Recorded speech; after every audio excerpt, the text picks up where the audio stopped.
hoxe falamos con Héctor de saúde bucodental, especialmente de cales son eses alimentos que igual non os sabemos e nos están danando en moitos dentes.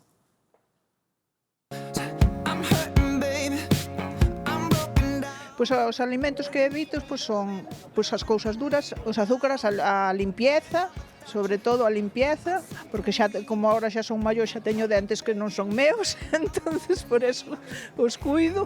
Ao mellor os huesos, de non andar mordendo moito nos huesos, ao mellor os frutos secos que tamén, cousas duras máis ben. Fumar, seguramente fumar, xa nunca me gustou fumar, pero evito. E dulces, gustanme, pero non lle meto aí unha barbaridade. Son os dulces, bebidas azucaradas, todo o que leve azúcar, vamos. Intento evitar os refrescos todos, nin zumos, nin Fanta, nin Coca-Colas, nin trapallada ninguna.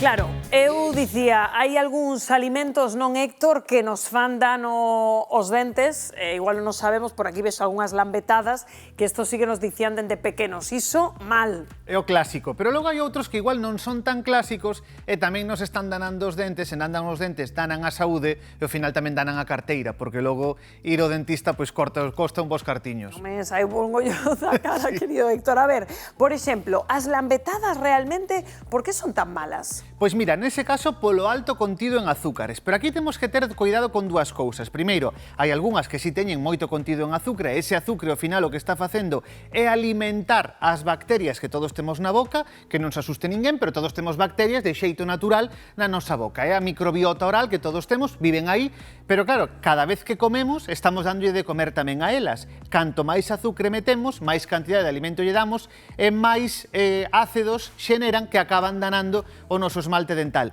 O problema das lambetadas é especialmente as que son máis pegañentas, é dicir, todos coñecemos ese tofe, ese caramelo brando, pero que ao final queda aí pegado nos dentes que igual casi non o damos nin sacado, ese é especialmente perigoso, por qué? Porque é máis difícil de quitar e acaban quedando restos tamén entre os dentes. Por exemplo, as bebidas carbonatadas, que agora en verán son un clásico, son malas tamén pros dentes. Claro, primeiro, poden ser malas polo azúcar, lóxicamente, se teñen azúcar, paso mesmo un pouco que coas lambetadas, non? Estamos metendo azúcar. Cal é o segundo problema? Porque alguén pode dicir, bueno, eu bebo a típico refresco de cola, pero é cero, non leva azúcar, entón xa aí estou a salvo. Ollo porque levan tamén ácido. Claro, para realmente levan moitos deles ácidos engadidos, poden levar vitamina C, outra serie de ácidos, e logo tamén ácido ascórbico e outra serie de ácidos para xenerar esas burbullas que levan os refrescos. E iso tamén acaba danando o noso esmalte. Así que, mellor non abusar deles, podemos tomar algunha de vez en cuando, pero sen abusar. E de que máis alimentos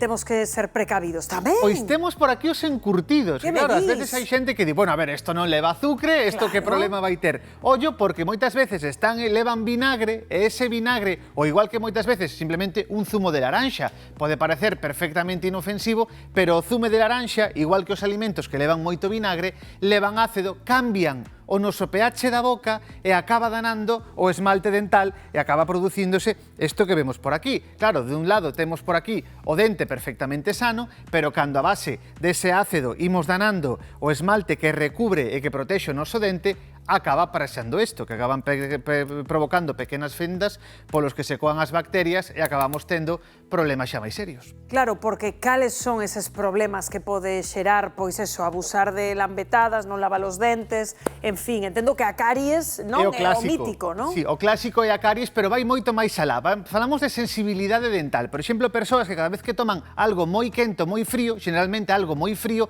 ten unha dor que non soporta. Esa dor precisamente porque foi danando pouco a pouco ese esmalte dental, danáronse tamén as encías, entón claro, acabamos tendo esa sensibilidade dental especialmente cando tomamos algo frío. Pero logo hai outro inimigo que igual non é tan visible porque non provocador, porque moitas veces a xente vai ao dentista cando doe, non vai moito máis, que é o sarro. Provocas, digamos que son como unha especie de... Que é o sarro realmente? Porque todos escoitamos falar do sarro, pero que é? Pois realmente son restos de placa dental que se van colocando sempre ademais no mesmo sitio, é dicir, entre a encía e o dente. Por aquí vai pouquiño a pouco, ademais como vai pouco a pouco medrando, ás veces non nos damos conta ata que xa hai moita cantidade, é dicir, vaise quedando por aquí estes depósitos, estes acúmulos, e claro, que é o problema, que logo limpamos o dente, pero aí, como temos sarro metido, non podemos limpar. E debaixo do sarro hai bacterias que siguen medrando e que siguen xenerando ácidos e danando os nosos dentes. Así que, ollo con ese dato, Ollo con iso. Ollo tamén coa xinxivite. Que é a xinxivite? A inflamación das nosas encías. Temos por aquí este outro modelo da boca para que o entendamos perfectamente.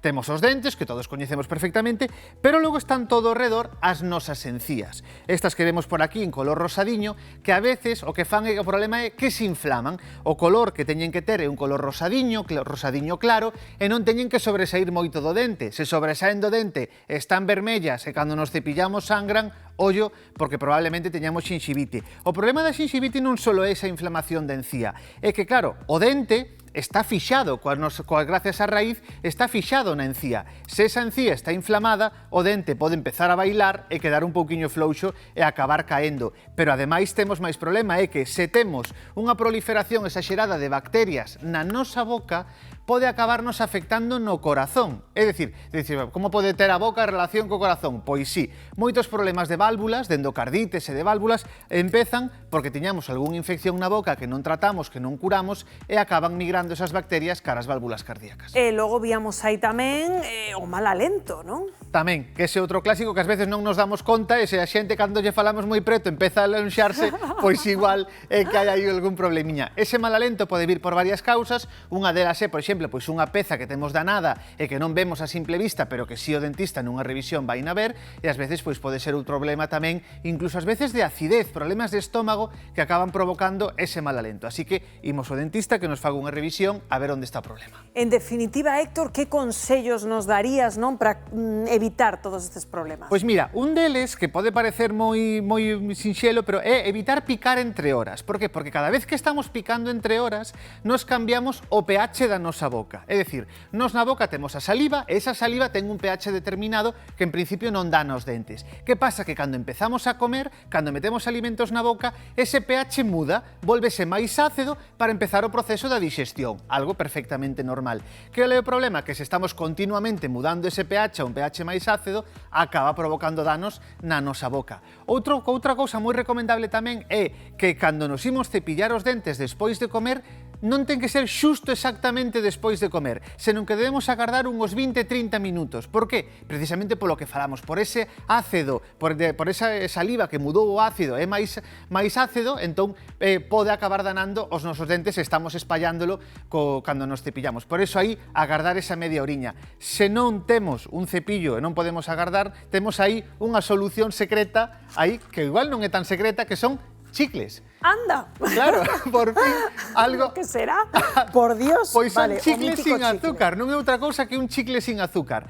Por que é recomendable? Ás veces, se non podemos xusto cepillarnos os dentes deses 20 minutos despois de comer, pois estamos mastigando chicle, o que imos facer é cambiar o pH da boca. Ajá. Había un anuncio moi famoso de chicles que decía, se masticas estes chicles cambias o pH. Non é con ese, é con todos. Con calqueira chicle sen azúcar que nos mastiguemos, vai mudar ese pH que estaba ácido na nosa boca despois de comer, vai no volver o pH natural para que non estea danando a nosas encías nin os nosos dentes. E beber auga é bo?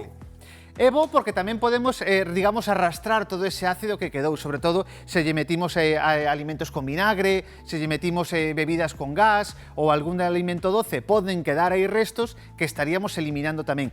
Temos por aquí as típicas patacas de bolsa ou o típico pan branco que temos por aquí tamén. Por que dañiño, aínda que non leva azúcar? Porque quedan restos deses hidratos de carbono, deste pan branco, quedan entre os dentes, empezan a descompoñerse eses hidratos de carbono simples e acaban converténdose en azúcares rapidamente que acaban danando tamén o noso esmalte.